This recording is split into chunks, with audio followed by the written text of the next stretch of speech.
Welcome back to the show. It's episode 72, and we have Lynsey back with us.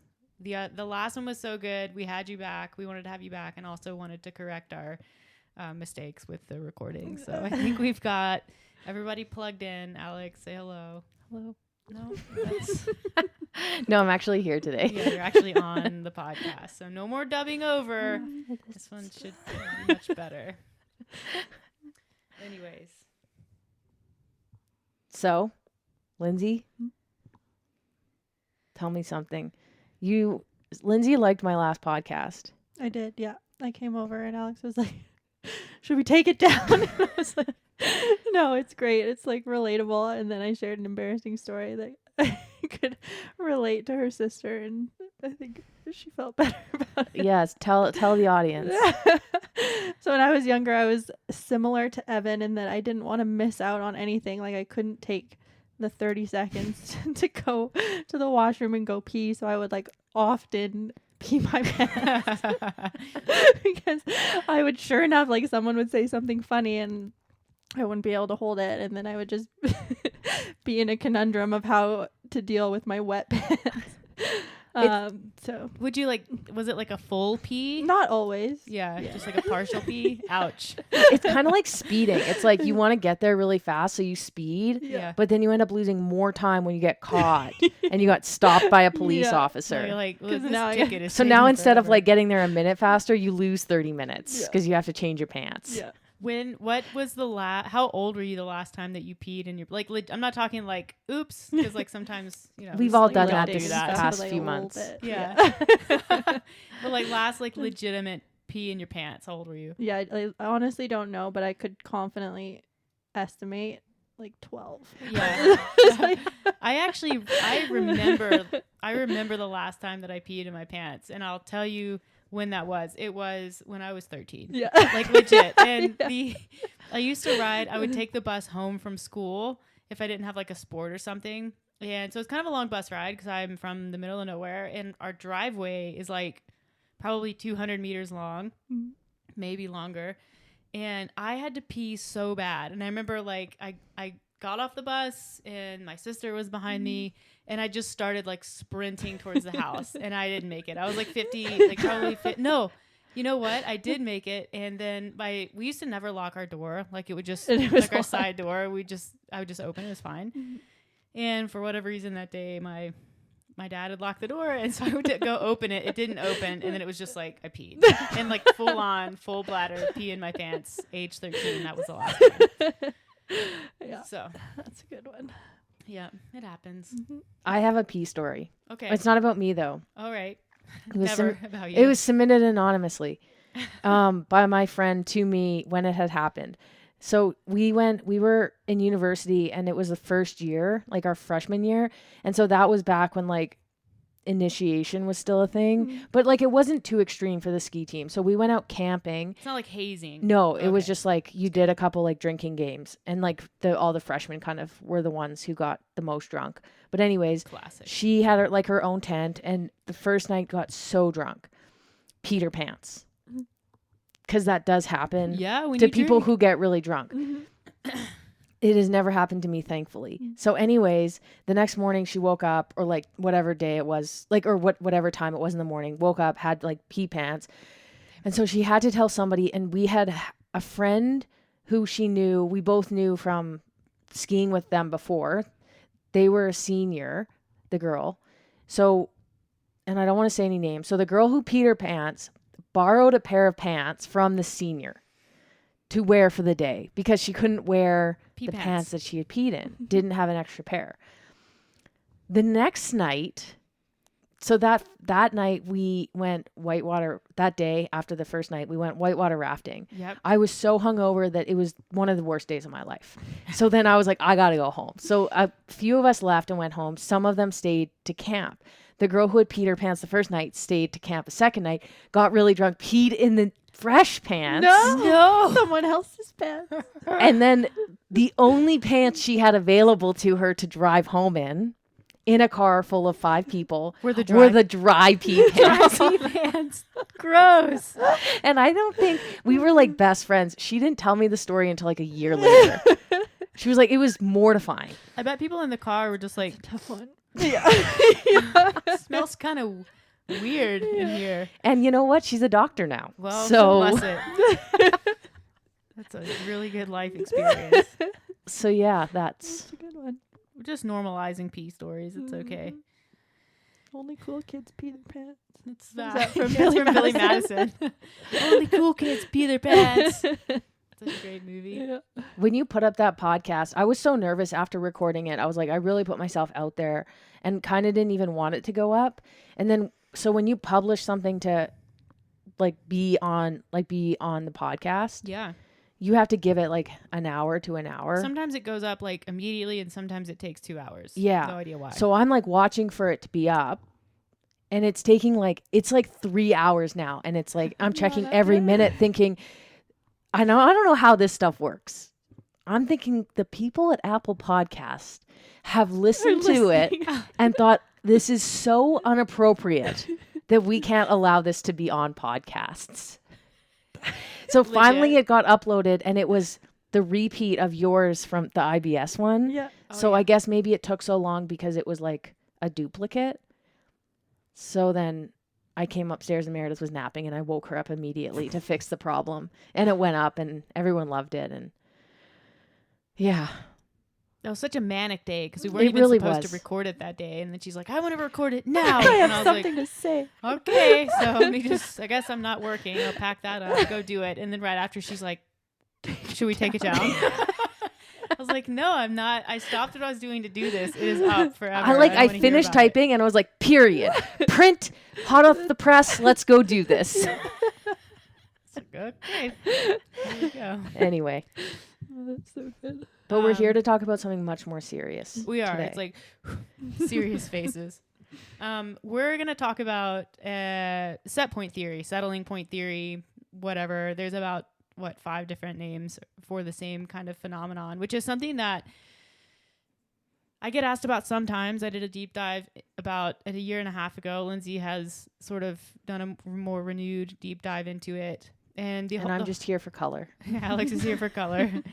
The whole idea, and you see this thrown around a lot, is like there's that everyone has that intrinsic set point body weight, and your body will kind of fight to defend that set point. And that's a little bit, I guess, probably reductionist. In reality, it's a bit more complicated than that. So we're going to talk about a few different iterations of the set point theory, what sort of the confounding factors are, what other environmental, social, behavioral factors might influence the set point theory, and hopefully wrap it up with some tangible takeaways. So, Lynsey, have at it. Sweet. So yeah, like you mentioned, there's kind of actually 4 prevalent models to consider. So I think I just see a lot on Instagram of just talking about specifically the set point model as if it's fact. And there's a lot more, I guess, debate and a lot more unknown than your Instagram influencer might make you believe. So weird. Yeah, they never do that. So we have set point model, settling point model, the general model of intake regulation, and then the dual intervention model. So they're all kind of interesting. I would say set point model and settling point model are both a little bit reductionistic. Yes. So to kind of summarize them a little bit, set point model basically just assumes that both energy intake and expenditure are functions of body weight. So they're just responding to whatever your body weight is. So it really highlights the hypothalamus as your control center. So basically, and it really relies on the function of leptin as well. So leptin is a hormone that's secreted by fat cells. If you have more leptin or more fat cells, then you're less hungry. And if you have less leptin, then you're more hungry. So basically, if someone were to lose, say, 10 pounds, their body is going to fight to try to bring them back to their starting point. And that's largely just because leptin decreases you become more hungry, I would like assume that ghrelin then increases. These like pressures to eat more are just kind of like overwhelming, and if you're not really like paying attention to your energy intake, you're gonna just like naturally gain weight back to where you started from. We kind of know from just like both like studies and just like anecdotal evidence that sometimes people when they lose weight and then they start gaining back weight, they overshoot it. So what we saw in the Minnesota starvation study, we did see that. So they like withered away to almost nothing. And then when they gained their weight back, there was a compensation. So they overshot what you would expect their set point to be, right? Yeah. So there's kind of just like something missing there. It doesn't feel like it like fully accounts for everything that we see when we see both weight loss and weight gain. And a lot of times too, I think we saw also in, I think it was the Biggest Loser study, like you see people lose a lot of weight and then they gain some back, but they don't gain it all back. Yeah. And the amount that they do gain back isn't necessarily, and because with the Biggest Loser study, they are measuring like doubly labeled water, measuring their metabolic like rates. And there seems to be a bit of a mismatch, which just kind of indicates that it's a bit more complicated than like body weight, set point, eat to maintain that set point. Right. So that's set point. Basically, everything is due to physiology. They don't really account for any of the environmental factors, socioeconomic factors, anything like that. Settling point is kind of similar. It does kind of leave out a lot of stuff. And it purports that all of these changes are independent of your body weight. So it's basically very dependent on energy expenditure. So they assume that energy expenditure is an increasing function of body weight, whereas energy intake is independent of weight. So what's it called?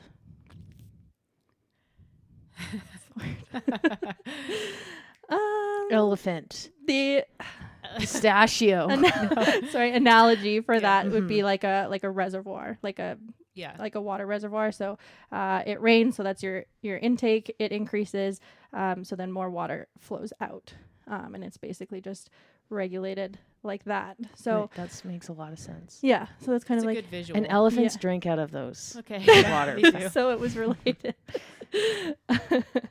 So while with like set point model theory, intake adjusts based on your body weight. With settling point, it's your energy expenditure reacts to your intake, and it has nothing to do with body weight, but the effect is that your body weight changes. So it's more of a byproduct. Yeah. Exactly. So if this one was true, we wouldn't see any changes in like thermogenesis, no metabolic adaptation. Everything would just kind of like settle out based on your energy expenditure. So obviously that can't quite cover it, because we do see adaptation. So again, with like the Minnesota experiment, they did hit a plateau. Like they didn't just like wither away to nothing. They did eventually plateau, and again, we wouldn't see that if there wasn't some kind of like adaptation going on. But they didn't plateau, like, just to clarify, some people think that they stop losing weight even though they're still overweight. Whereas the Minnesota starvation study, like they were really skinny. Yeah. Like so their metabolism wasn't damaged when they were still, like when they still had weight to lose but weren't eating enough, kind of thing. Correct. Yeah, as very in to different. Say, like starvation mode. Like there's not a point at which you stop getting smaller. You will, like, humans do eventually starve. The reality is it because the Minnesota starvation experiment was only 12 months, and only 6 months of that was really when they deprived those people of calories. It takes much longer than that to actually starve to death. And so what happens is metabolic downregulation is a little bit asymptotic, although it does eventually approach zero, but it's like it just takes a really long time for it to get to that point. Yeah, it's not what people think. No. Or, well, I shouldn't say people. there's a popular opinion out there that starvation mode is a thing. And that if you're eating too little as an overweight person, then you won't lose weight. Right. Yeah. Anyways. Yes. All agreed on that. So that's basically that one. Yeah, the reservoir kind of thing is like a good visual. And yeah, it just can't quite account for everything either. Because obviously we do see a change in like energy expenditure dependent on someone's weight.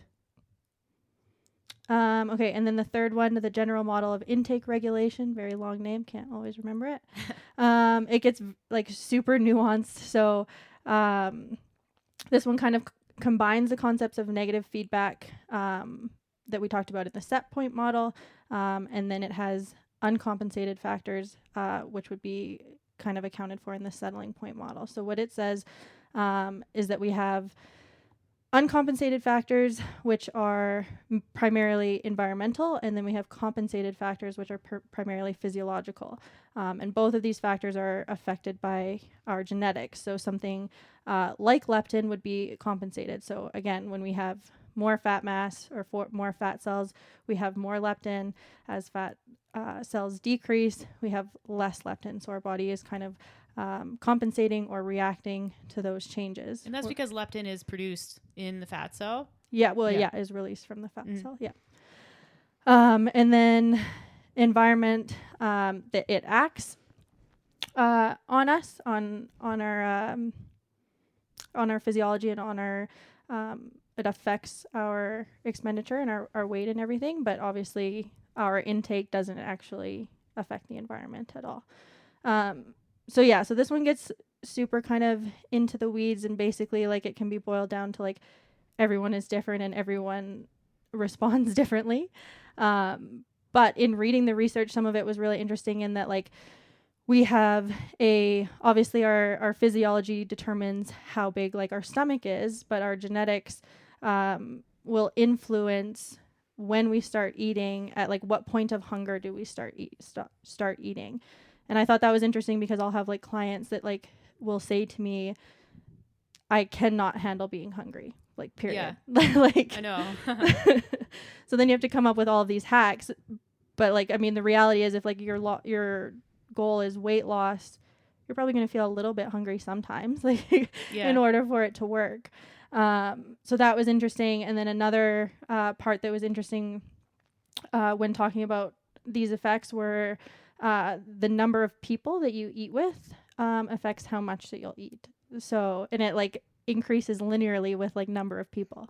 So 2 people, you'll eat a certain amount. 3 people, you'll eat more. And it just like goes up, which I thought was also really interesting. This one, it's important to know that there aren't really any set points. It just suggests that the level that's defended is quite malleable, but any changes, so say your environment changes, your socioeconomic status changes, there's going to be like they created an actual like simulation model, and the weight fluctuated a lot. So they changed one factor by 2 times, so they doubled it.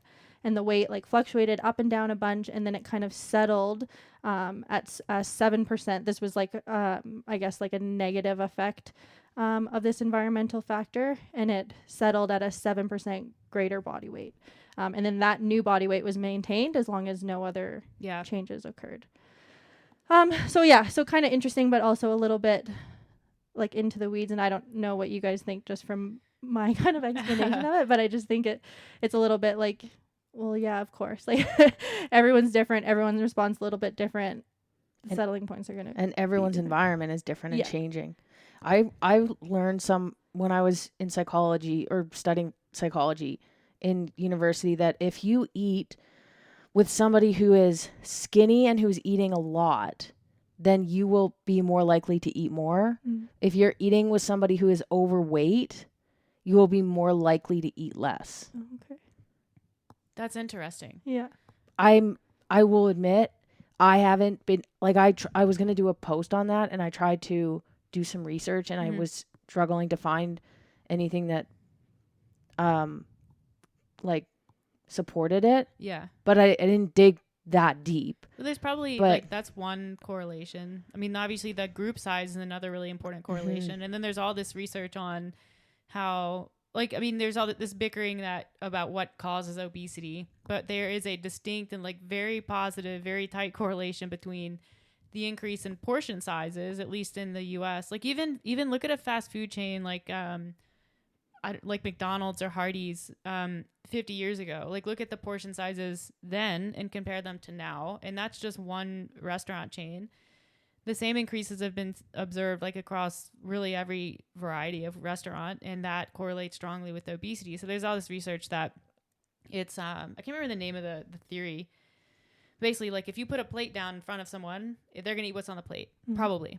And so if what goes onto that plate gets bigger and bigger and bigger, what do you think's going to happen? Like obesity is rates are going to go up. So I think that environment plays a lot. I think that is really important. And even though there's like a genetic component to obesity, there's definitely a genetic component to hunger. Like that's pretty well known. I think that the environment that you're in, I mean, it's like, it loads the gun, so to say. Or like, I guess genetics load the gun and your environment pulls the trigger.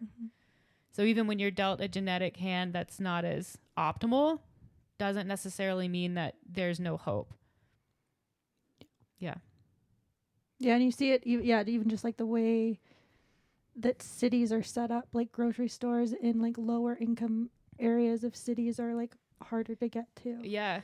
And then once you get there, the like fresh food can end up being more expensive. Yep. And feed less people in your household than the like less healthy food or packaged food. And they've done too, like that like food deserts are a real problem, especially in lower income areas, but they have done, and that's a real, that's a thing that the like health zealots will get on, right? Is if you want to fix obesity and chronic disease in low income communities, like subsidize and give them access to fresh foods. And that's their fix. But then they have done that. They've put subsidized grocery stores in like quote unquote food deserts, and buying and eating behaviors don't change, which then suggests like, yeah, it is an access issue, but it also there's like an educational component to it. There's a social component to it. It's not as easy as like, well, just give people access to fresh foods that are less calorie dense and have more vitamins and minerals and nutrients.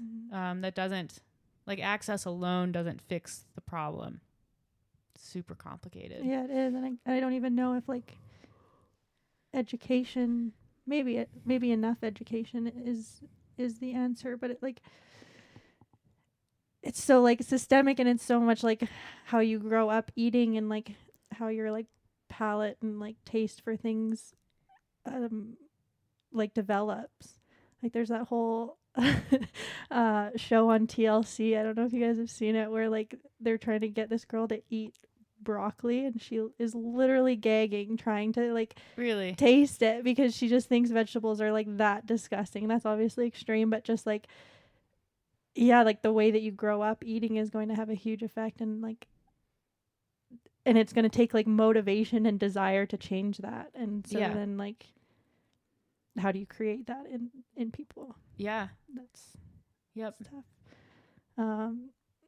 We're all reading the book Burn by Herman Poncer, which is kind of like goes into the next model, but I lost my train of thought. Oh, he was talking about potentially like taxing unhealthy food, and from like a public health standpoint, like how that would, like what outcomes that would lead to. And like it does sound like a good idea to me personally, but I also know that like the like backlash that you would get from people if you were to actually do that. Yeah. And I think he said that they've tried it in like some areas and it was effective, but I just like, I don't know if I could see it happening in a place like America or Canada.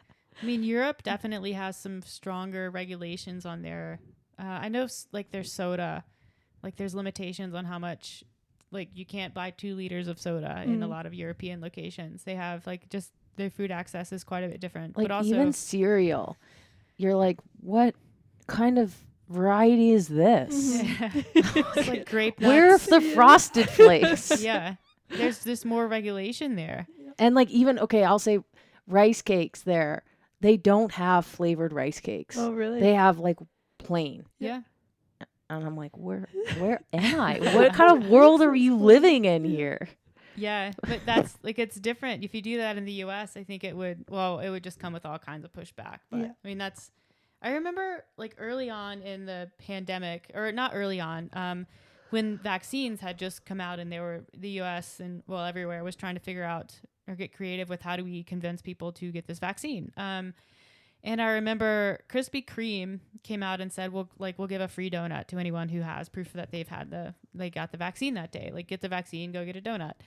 And that got so much pushback because a lot of people were saying, well, Krispy Kreme is part of the reason why, they because the one risk more factor. donut's gonna put you over the edge for COVID. Yeah, but then like there's the flip side is like a donut is not devoid of nutrients, and that's like there are kids and there are people out there who suffer from hunger and starvation and food insecurity, and to them, like, is a Krispy Kreme donut optimal for nutrition? No, but it is still nutrition. And so I think when you start removing food access, even if it's in the best interest of maybe chronic disease, is a bit of a slippery slope, I think, in the US anyways. Mm-hmm. I agree. Okay, so then the next model is the dual intervention model, which I think probably does the best job of kind of like encapsulating everything.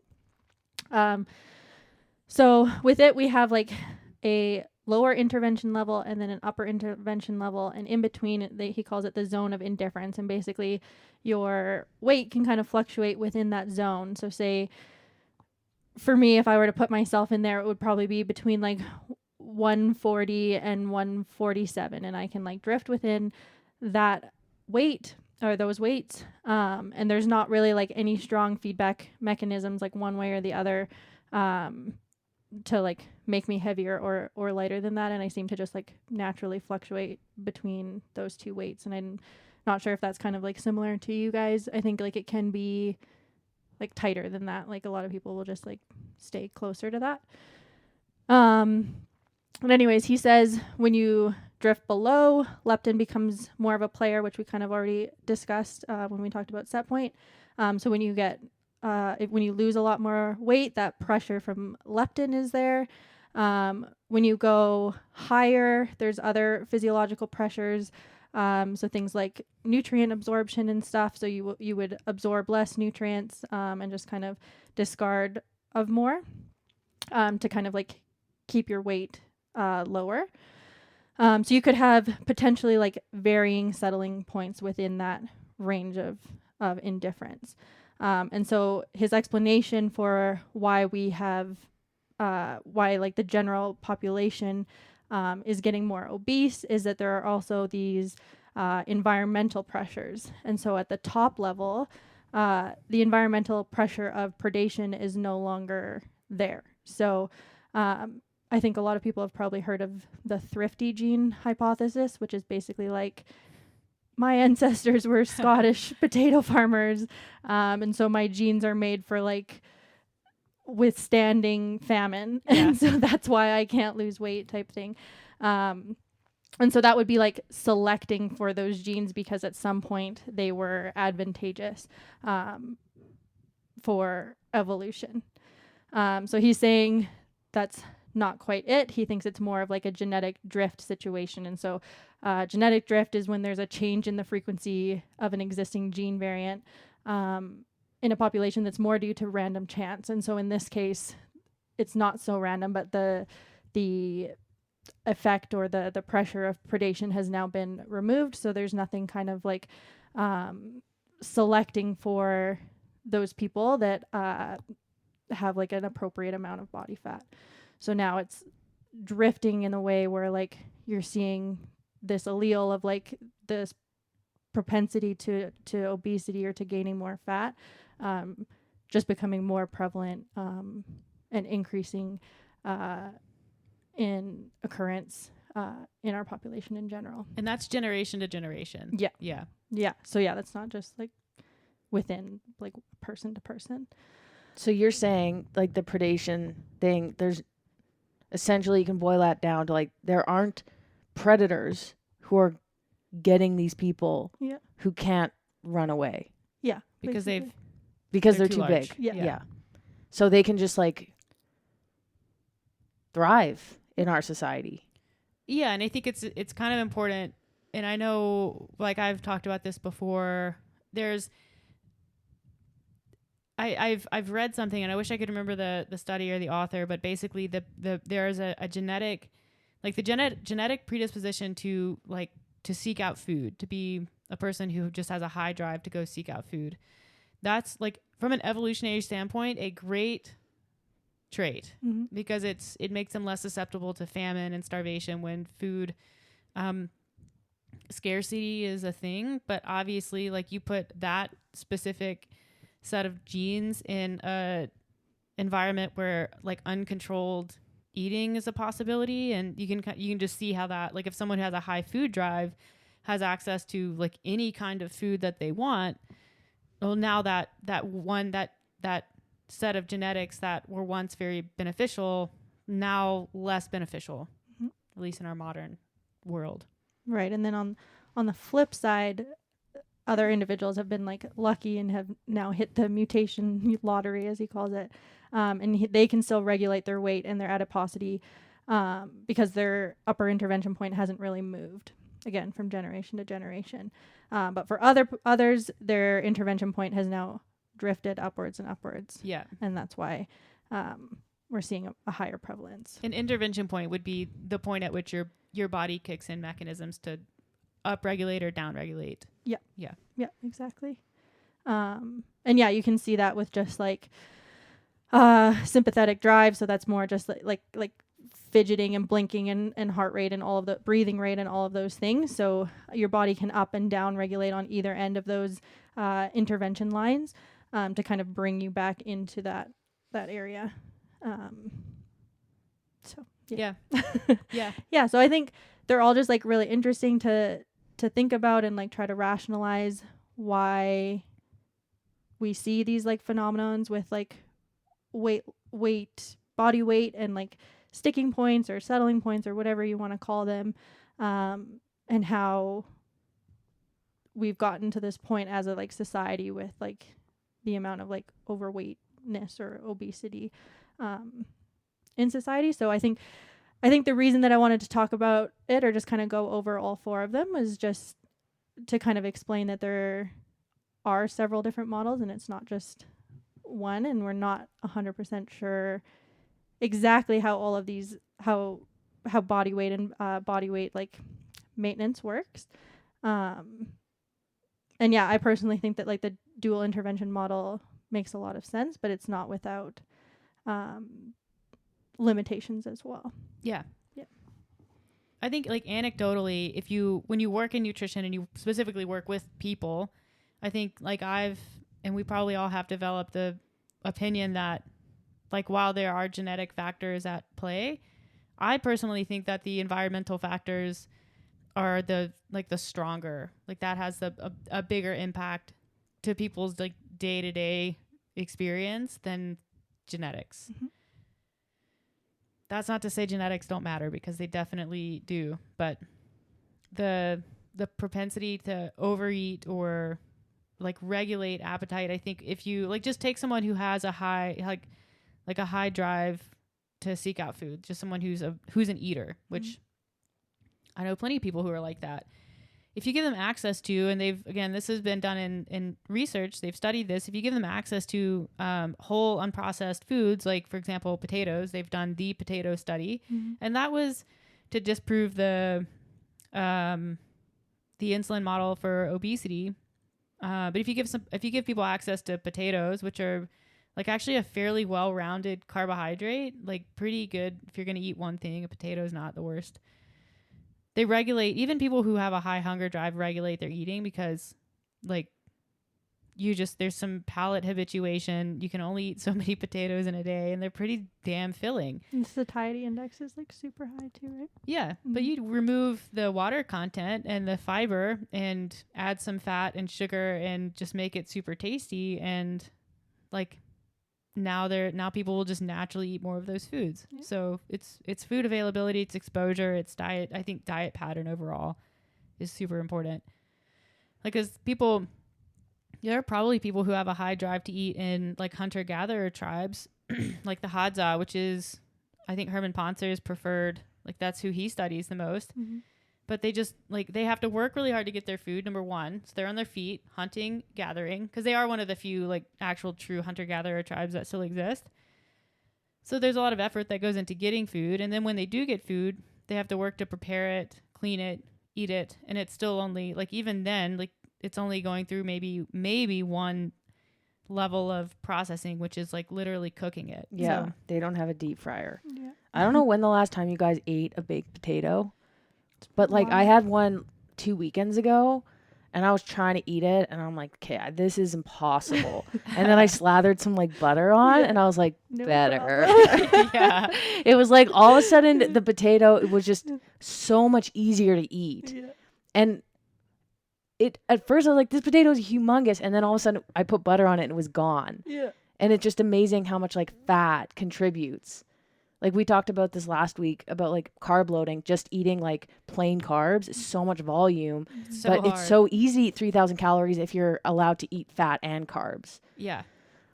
And like when it's the cooking process is very different. Well, and, like, I not processed. only put butter on mine, I put sour cream and bacon on it. So, like, That makes it And really onions. easy. yeah, it was unbelievably delicious. My head was about to blow off. It But I was also good. haven't had a baked potato in like years. But I think, there's a few really, I guess, well-known anecdotal bits of evidence. Like we were talking about earlier, Michael Phelps is a really interesting case study, and everyone knows this story.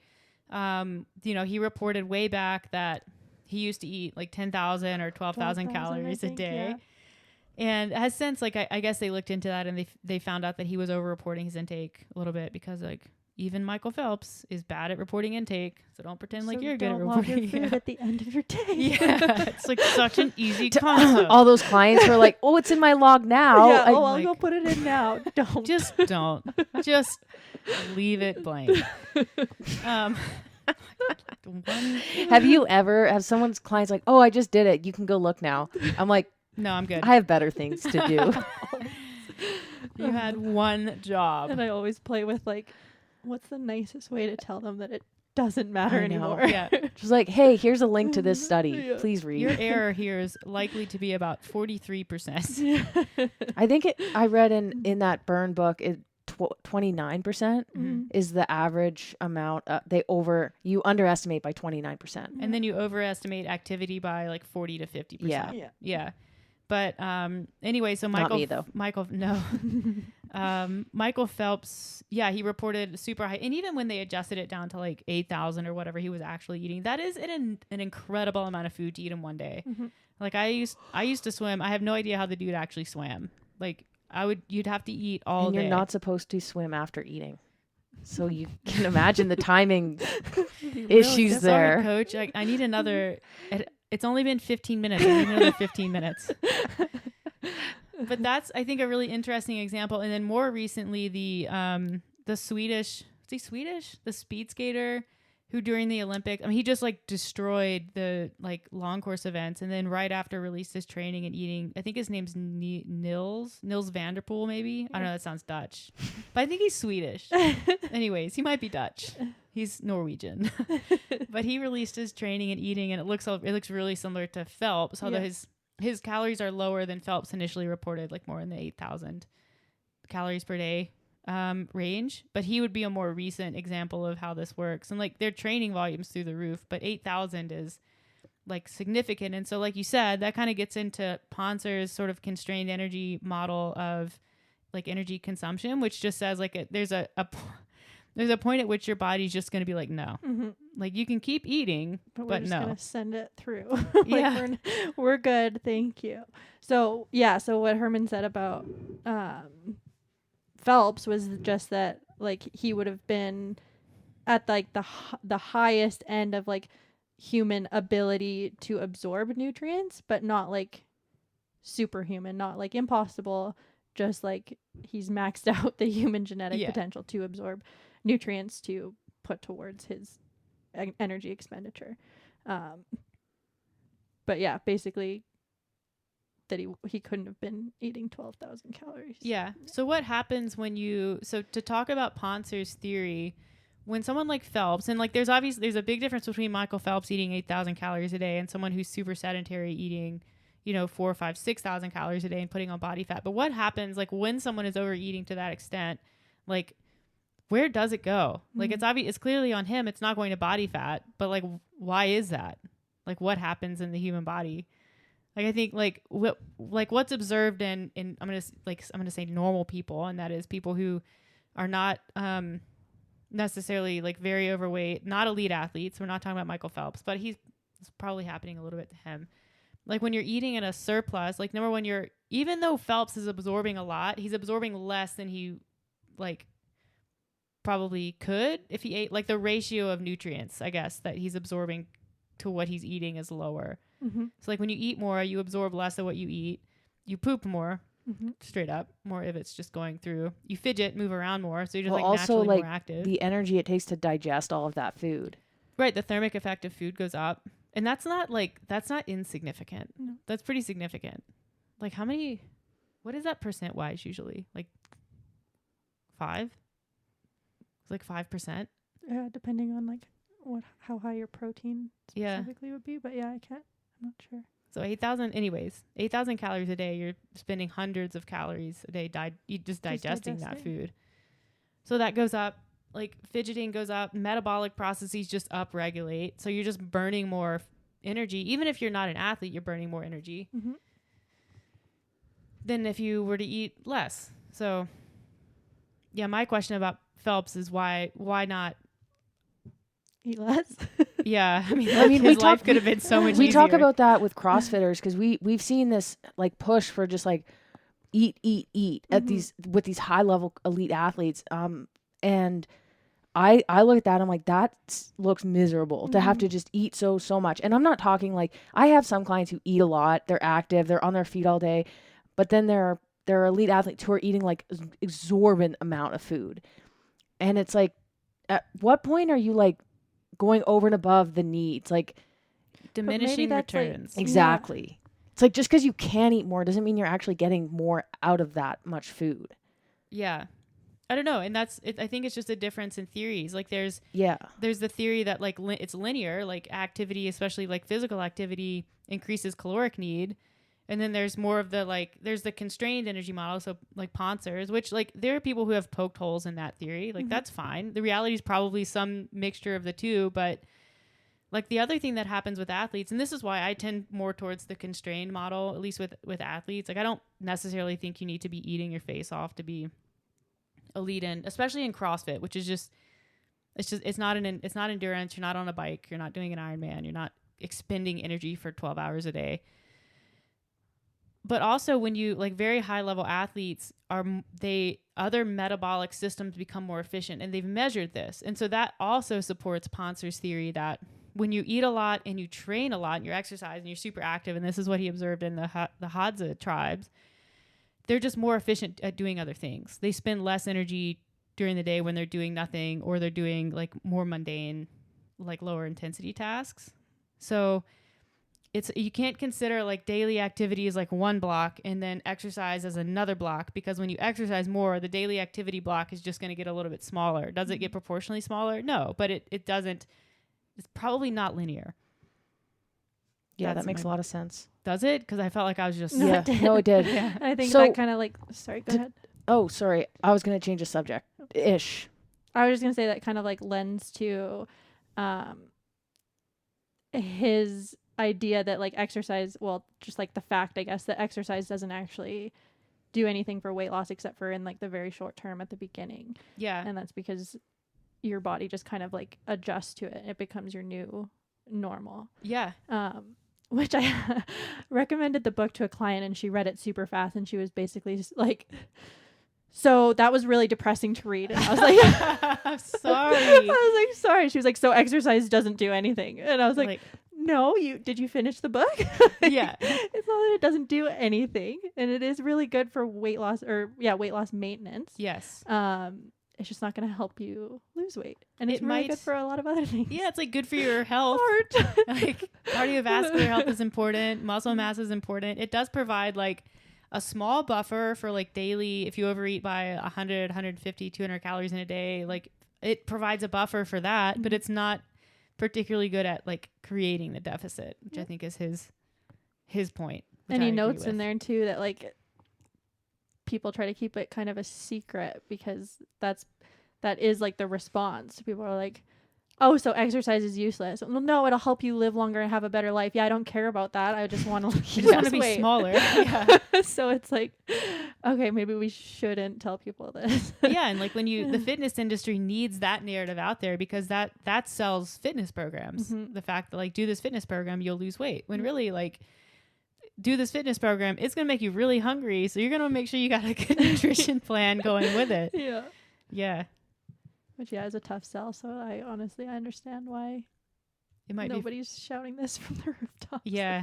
Yeah. I do think like non-exercise activity is underrated though for helping a little bit with weight loss. Like low intensity, just being on your feet, standing at your desk, that sort of thing. Yeah. Can be a pretty like significant contributing factor to like energy expenditure. Yeah, like almost. But it more doesn't so than- spike your hunger like a workout may do. Or you don't have that thing in your brain where it's like, oh, I ran 5K, I can eat. Yeah. A huge the like dinner compulsory eating behaviors that tend to happen when people exercise. Yeah. If you go for I know 40-minute so many walk. people who have trained for marathons and gained weight Mhm. because they get back from their long run and they're like, oh, I can have a huge brunch. When really and- it's like, no, you should just have like a normal brunch. hmm I mean, yeah, you do need to eat a little bit more. I think for some people you can do stuff with nutrition, but it's not like what people think. Yeah. So what I was going to ask was, okay, so you have somebody who's, let's say like you, Lynsey, you're like, let's just say you're 145 and you might go up a couple pounds. Like say you go on vacation for a week and you're like, I'm just going to go to Italy and I'm going to eat pasta and I'm not going to care and I'm not going to work out. Like maybe you walk a lot, but you come back and you're like 148. Mhm. And let's just say you've been gone for 2 weeks and maybe that is actual like fat gain or like body mass gain, not water retention. Like you could say, well, I have a set point that I have around 145, so I'm going to end up back at 145 naturally. But I would argue that just because of who you are and like people who are health conscious or value fitness and activity and their nutrition, it's like you can say it's your physiology. You can say it's just because my body likes being around 145, but I think it comes down to a lot like behavior Mhm. and education, knowing that you can control your weight. I think so that kind of supports, I guess, people who want to say, oh, their body likes being in a certain weight. That's my set point. Mhm. But really you are controlling it to some degree. Whereas there's other people who, every time like December, January rolls around and you're in that holiday period of time, you gain 5 pounds. And there's research that like those people don't lose that 5 pounds. Mhm. So that kind of goes against, I think that's one of the holes you can poke in the set point theory. Mhm. But it's not enough to trigger that dual intervention theory to say like, okay, you're like getting up there. We gotta Well, it depends. bring you back down. Because it says that there can be multiple settling points within that zone of indifference. Mm-hmm. And so 5 pounds up could be it could within still be there. within there. You settle, in quotes, settle there for a while until the next December, the next vacation rolls around. And that's why part of the reason some people are like slowly gaining. Yeah.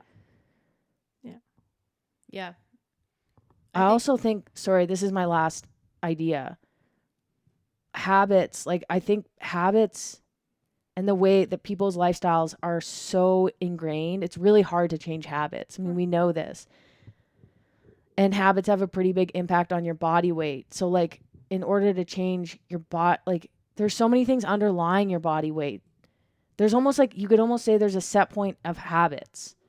Yeah, it's a good way to put that actually. And your habits, because they impact, so you could really like change your habits, which will probably change your body weight depending on the habits.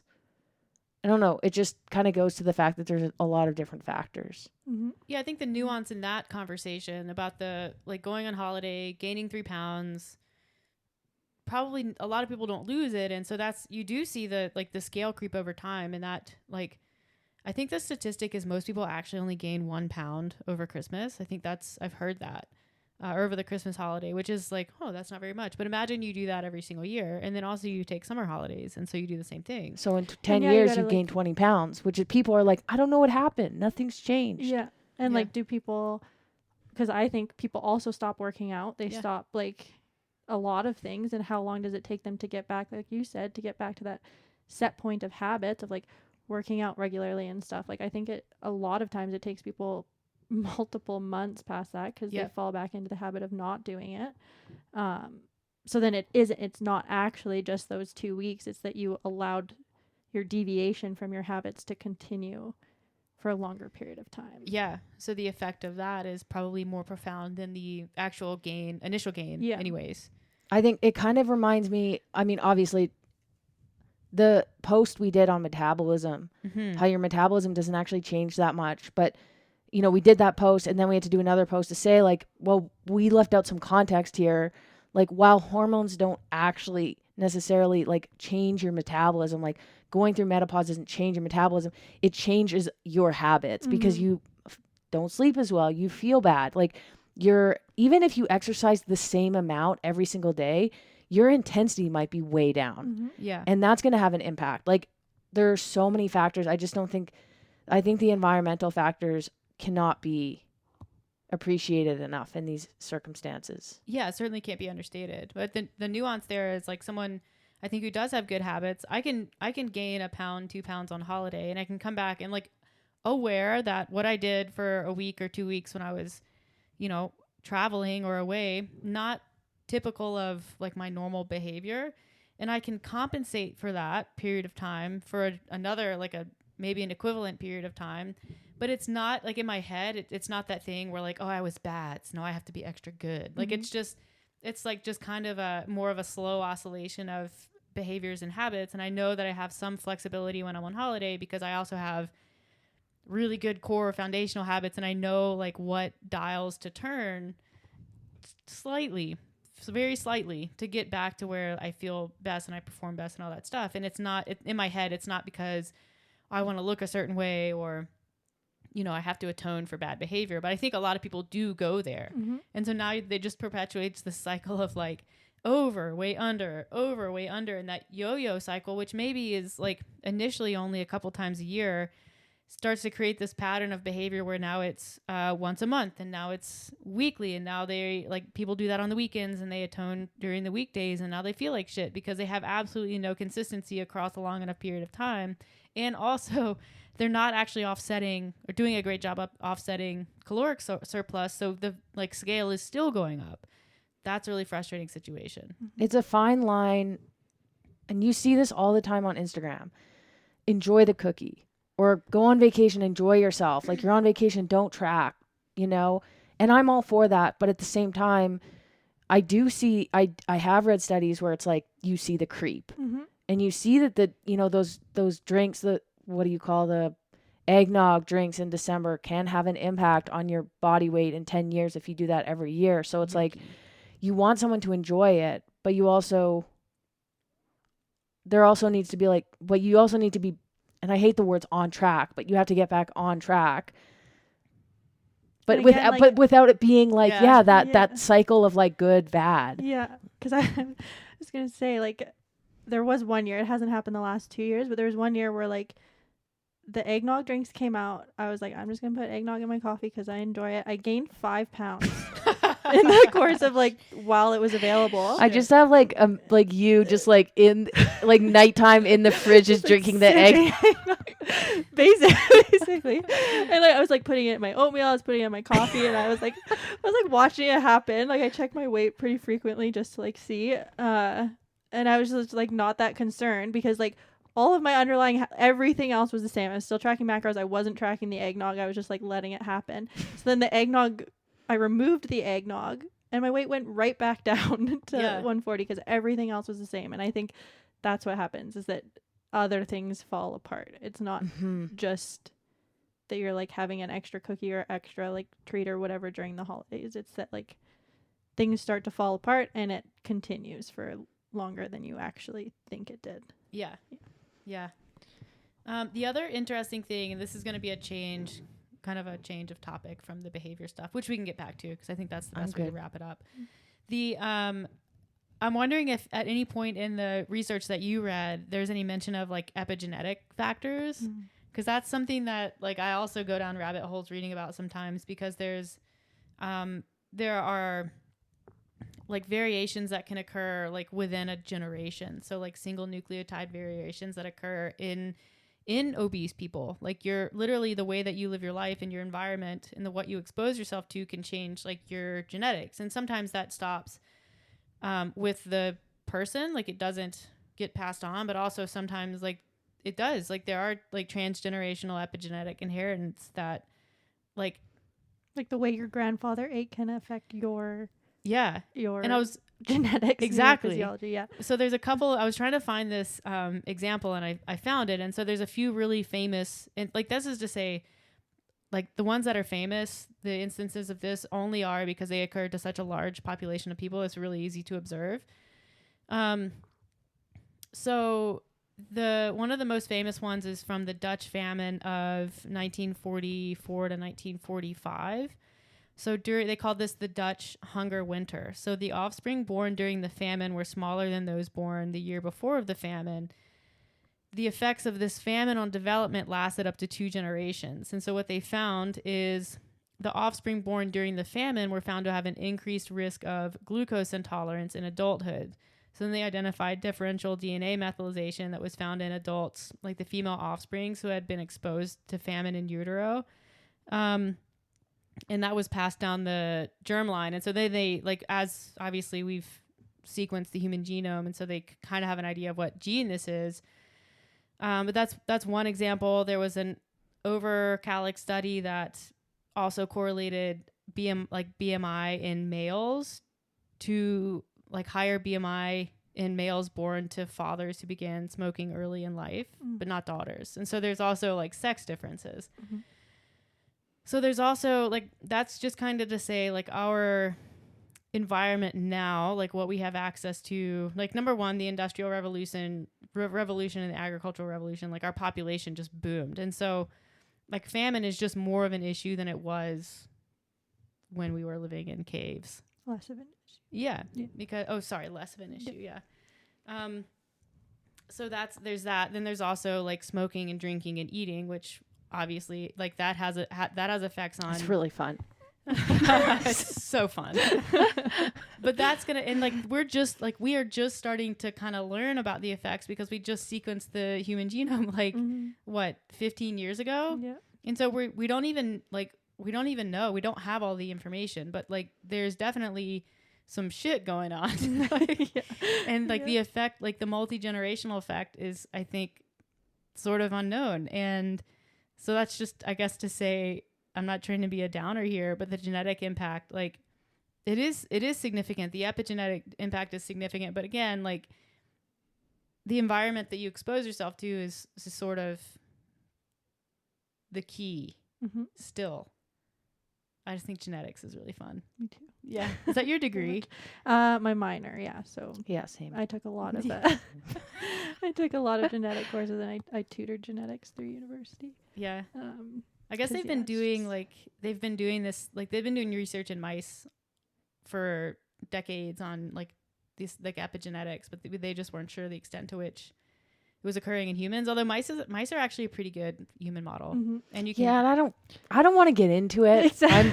I don't want to like confuse our audience, so I'm not even. Except for you guys talk. Salt. I'll stay out of this. Yeah, mice don't like salt. Neither do rats. Yeah.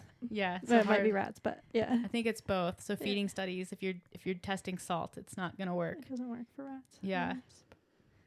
Anyways, so I guess bringing it back to kind of humans and the people that we work with, like.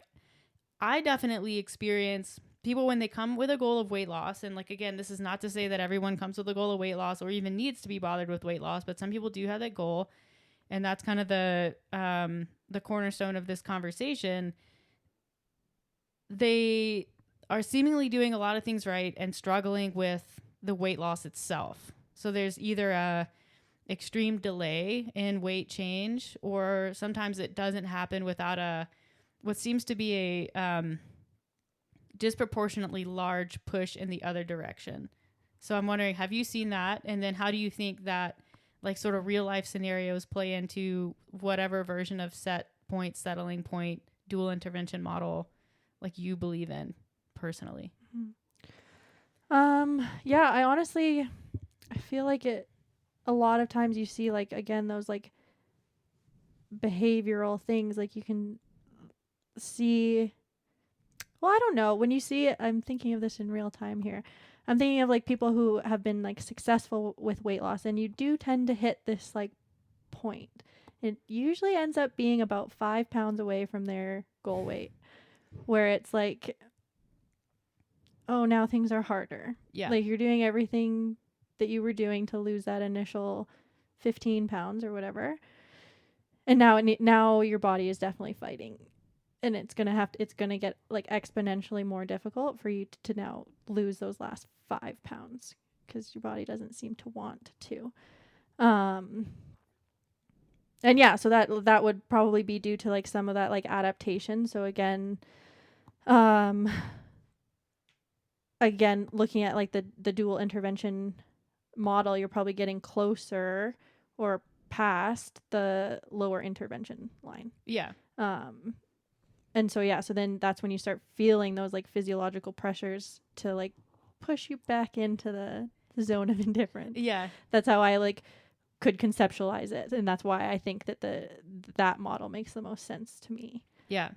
What about you guys? I agree with that. I was going to ask a follow-up question, which is, do you think that when people get to that point, I think that sometimes it's easy to convince them, like, look, like the goal weight was a little bit anecdotal. Like this, you're doing really well in the gym and life. You feel good. Like it might not be worth the effort and the lifestyle cost and the heartache that it's going to require to lose that 5 pounds. When once you get there, your body's going to fight even harder. Mm-hmm. Like it's not like, okay, you got me. Like you don't just like push past that wall and all of a sudden things get easier. Things just continue to get more difficult. Yeah. So, 2 questions. The first one is, if people in that moment kind of say like, well, screw this, like I'm not going to get there, so why try? Which unfortunately, a lot of people do that. Mm-hmm. Do you think that do they get pushed all the way back up to their initial weight? Or is it like, do people tend to settle out like around maybe a couple pounds over sort of where they finish? And then the second question is, how do you even go about maintaining at that point? Because it's so like tricky if you're dieting down to get there. The reintroduction of calories, because we do have a tendency to overeat at that point, needs to be done rather judiciously. Carefully. Yes. Yeah. So yeah, I think it depends. Because yeah, like I really try to stop people from dieting before they get to the point where they're kind of like really sick of it, so that they have some of that like motivation left to do a little bit of a reverse diet where you are like trying to add calories slowly back in. And like the fact still remains that like someone who is naturally that weight and someone who dieted down to that weight, the person who dieted down might just habitually have to eat less calories than the person who's naturally that weight. Yep. That being said, you can try to reverse them to like their predicted maintenance calories, and stay right around there. But I do usually find that it ends up being a pound or 2 or 3 higher than what they initially hit. And they're usually okay with that because there's that trade-off of like getting to eat more food, and still be around their weight, their goal weight or their final weight. What was the second question? The second question was, how do you go about reintroducing calories? Like what's the approach there, both from a like scientific standpoint and then also kind of a psychological motivation? Like I get a lot of resistance when I say like, okay, now is we have to take a diet break. Yep. We need to reintroduce some calories because a lot of people have worked so hard to get to that weight. That when you say that, they kind of panic. Yep. But it's like the goal here is not not to keep eating this way long term. Yep. Like it's like a calorie deficit is a tool to achieve a specific outcome, but it's not like there's no expectation that that is now your calorie target forever. So how do you go about kind of reintroducing calories, and then how do you manage people's emotions around that? Yeah, I think I personally, again, really like the like reverse diet method, where you usually slowly increase carbs and fats. Usually you can keep protein around the same. You can actually end up with like a lower protein intake because you don't have to protect against muscle loss if you're not in a deficit. But yeah, so I'll like, and again, like it depends on the person. Like sometimes more of like a recovery diet where you just go straight back to maintenance is better for someone.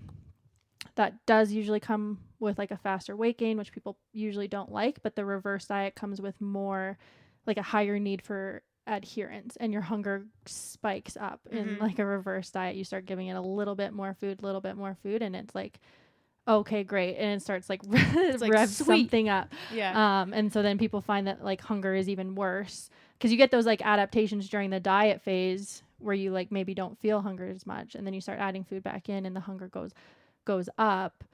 So yeah, like I said, you want to like save some of that like motivation and determination for adding the food back in. I think that is the best way if people are prepared for the hunger. So I really try to like tell them that. Yeah. And then yeah, so I kind of like sell it to them that way. I say like we can't diet forever. I think people usually are like more they accept it more if you sell it like it's going to be slow. But I definitely have clients that just can't. Like they're just nope. like, no, I can eat like this forever, and I'm like, no, you can't. No. So yeah, that's a tough question. Yeah. I think that it's like when you think about, because earlier you used the term like sticking points, which is, I like that term a lot more than like set point, just because I don't like set point is such a hard and concrete, like, well, this is it. This is my set point. And even settling point kind of has that. Sticking point implies that you can sort of break through physical barriers, but it might be difficult. I think that there's a misconception in the weight loss world that you can linearly lose a lot of weight. And, if your adherence is really high, if, your habits are really good. And I think like if you're making the right adjustments calorically, like mathematically, it's certainly possible. But from a like enjoyment standpoint, it's really, really hard to do that. And so I think that the getting to those sticking points and using that to kind of inform like, okay, now would be a good time for a break because we're struggling to make progress. Like you're working really hard, like your mood and your desire to do this is starting to wane. And so essentially you kind of just like stepwise kind of move down towards whatever that goal weight is, taking breaks, reintroducing calories, getting the metabolism back up, functioning at a more normal level. And then like, okay, now we've sort of earned the right to dabble into deficit again. So you go for it, maybe break through that sticking point, and then just sort of rinse and repeat that cycle. And that's not like, that is not a quick process for most people. That's like a year, 2 years. You're probably should be doing strength training at the same time. Like it's a kind of a long journey. I think like there's also a misunderstanding about what a plateau is. People will panic if they don't lose weight in like 1 or 2 weeks. Like that's when, okay, no, now we need to change something. We need to like go up and go down or just go down. But like 2 weeks without weight loss is totally normal. Yeah. And so, also like the sticking point is sometimes hard to determine. Yeah. And there's other biomarkers you have to look at to assess. Like if someone's still feeling good, they've lost 10 pounds and then they haven't lost weight for two weeks, it's sometimes like totally fine to just be like, no, just give it more time. Especially if I find if they've lost like a big chunk of weight, like the week before or something, then it's like super normal then to not really see anything. I think particularly in women, I find it like you'll see like a 1 pound loss and then nothing Yeah. for like 2 weeks. My clients hate when I'm like, yep, no Yep. change. And Yeah. they're like, what? Yeah. But it's not working. I'm like, It just is. Wait. maybe just don't weigh yourself next week. But, Just like, let's focus on. Do you remember what used to happen on The Biggest Loser when contestants Oh, wouldn't gosh, lose weight? yeah. It would be They were like like shamed. red, like buzzer, and then they would Oh, just stand so there. sad. But like they legitimately were like they thought they failed. Well, you didn't fail. Like you just didn't lose any weight. That's totally You didn't normal. stay in the sauna for long enough this morning. Yeah, you drank too much water. Like, but that's what paints people's understanding of how weight loss should occur. Yeah. Not just The Biggest Loser, although that's a pretty offensive show, but like that, I think there's just that expectation. Like, well, that's not really how that works at all. Yeah. To circle back to the behavior stuff with the diet, and then kind of people who go back, like resettle to their set point, what they think is their set point. It's not necessarily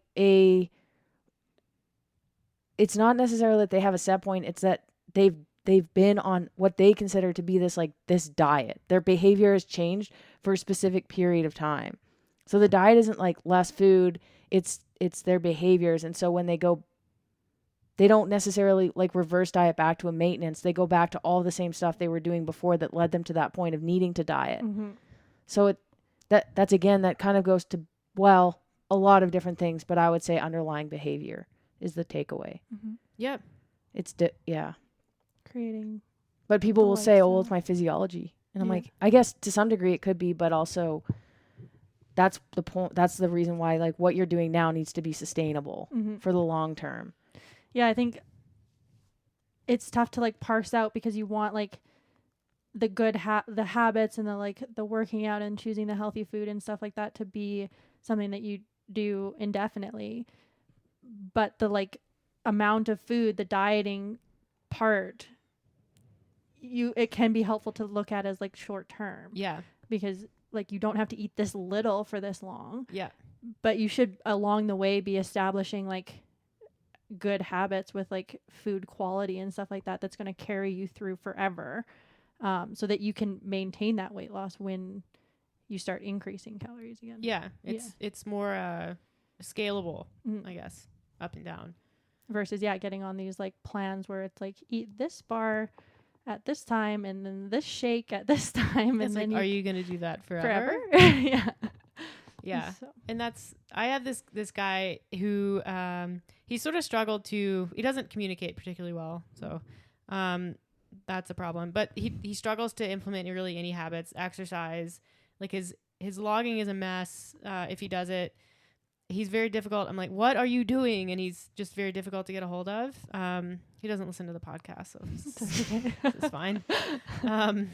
It's first mistake. Yeah, well, and so he's really difficult to communicate with. He's not making progress, not surprisingly. But will ask me just randomly when he does get in touch with me, he says, "What are your thoughts on OMAD? Like 1 meal a day?" And I'm like, dude, no. Like, no, you don't need to do something like that in order to have progress. Like we need to get on a routine.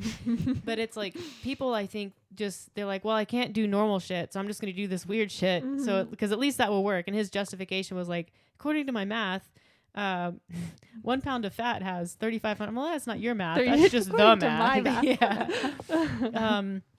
I can create that doing 1 meal a day. That's this calories, even if I'm not exercising. And I'm like, I thought you were Are you not exercising? Yeah, wait, Like, what? This is news.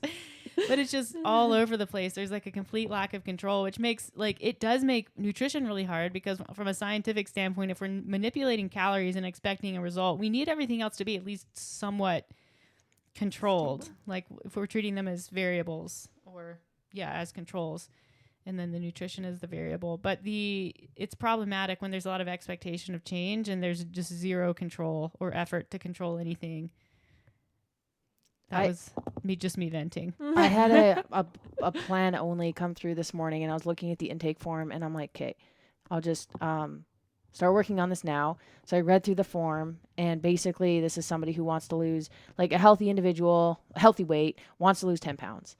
And currently tracking macros, has been tracking for three months, and it's, according to my math, a significant deficit, like 250 to 350 calories,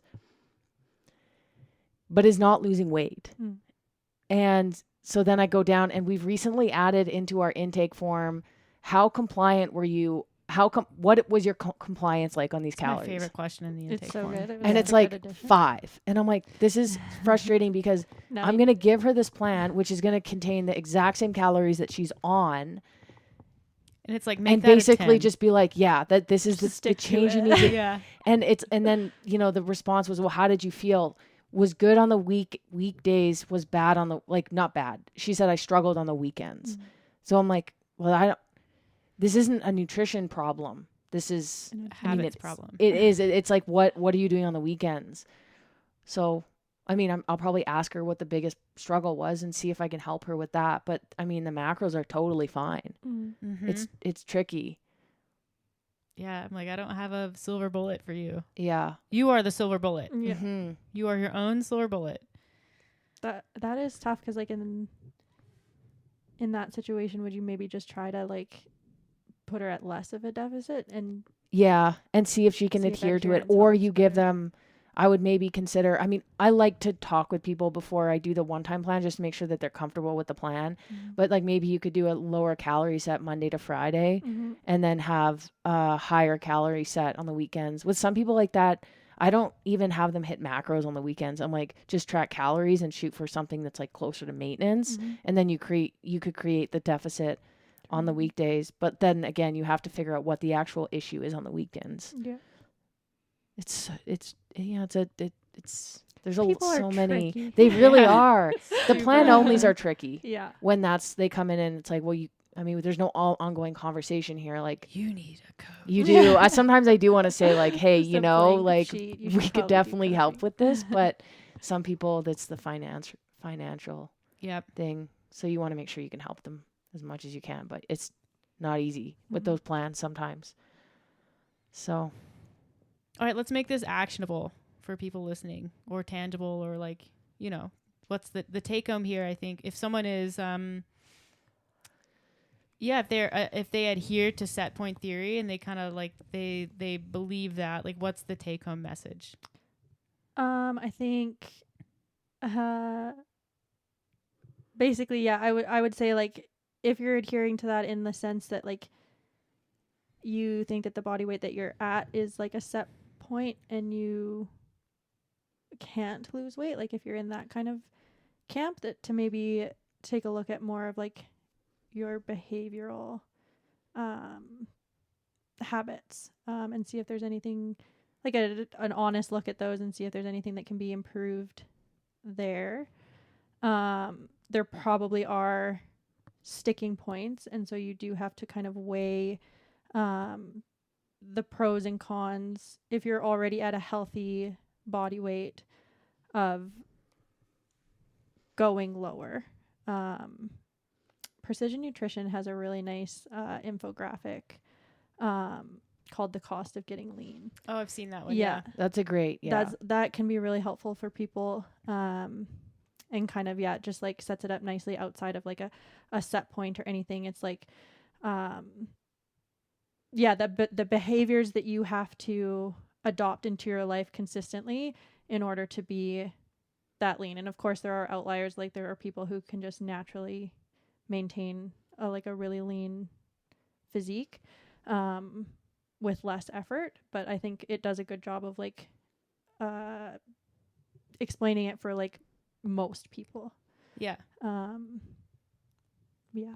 think that's Sometimes That's pretty good. Sometimes I feel, and just a bit about myself, sometimes I feel like, oh, I'm just a naturally lean person. Yeah.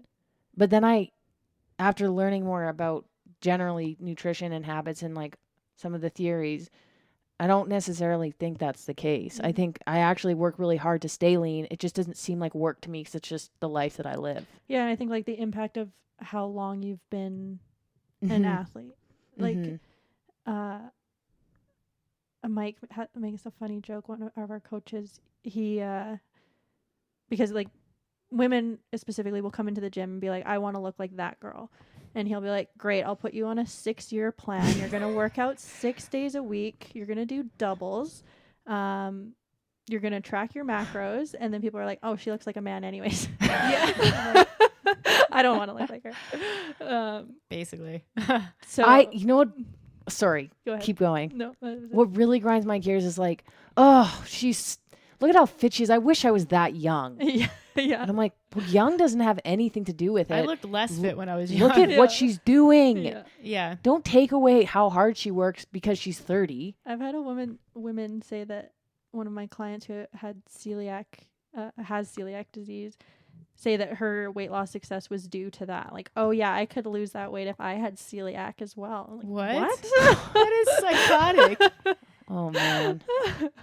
I love the oh, just wait till you're my age, everything will hurt. And I'm like, well, did you work out like I am when you were? Maybe things won't hurt because I'm doing such a good job at like my fitness and strength and joint health and all of that stuff. I don't know. Just like, whatever. Get off me. I want to live my life. But also the I want to look like her. I mean, we just talked about this in a podcast last week or 2 weeks ago. It's like, you can't. Yeah. I mean, you might be able to, but like, oh yeah, the whole bulking up thing, I'm like, you can't work hard enough to be bulky. Yeah. Like, no offense. Yeah. Most people just can't do it. So I had a client Kudos. once send me a photo of like this like really elite like triathlete being like, I want to look like her. And this person works out, but is nothing near an elite athlete. No offense. Just that's a fact. And she was like, do you think this is possible? And my response was like, I mean, it's possible. Not anything. Things are possible, but like it's not possible in the next year. again, Like you're going on a 6-year triathlon. Yeah. plan. Like you have to adopt that lifestyle for 6 to 10 years Yeah. or more.